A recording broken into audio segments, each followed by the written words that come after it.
Spirit Halloween was pretty controversial in 2025. So was Spirit 2025 actually that bad? Let's look at the facts. Number 1.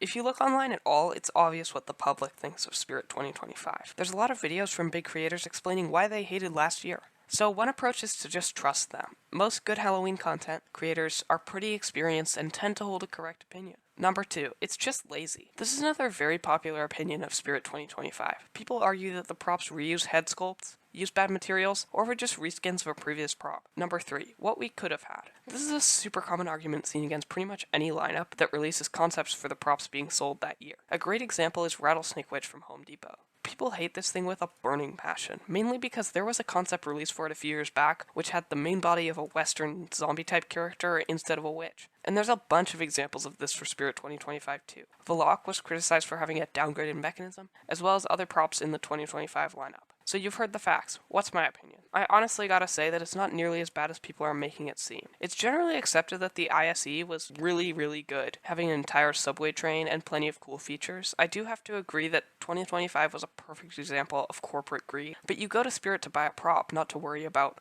what the managers are doing. And your average consumer likely won't care what we could have gotten. But then again, when you look at the facts, 2025's props were mid in all regards. So if you account for the ISE being pretty good and the props being mid, it evens out to a just above average year for the average consumer. But as someone who cares a lot about Spirit's business and isn't just there to buy stuff, but to be a member of the community, I have to agree that Spirit 2025 could have been a lot better. Overall, 2025 gets a mid from me.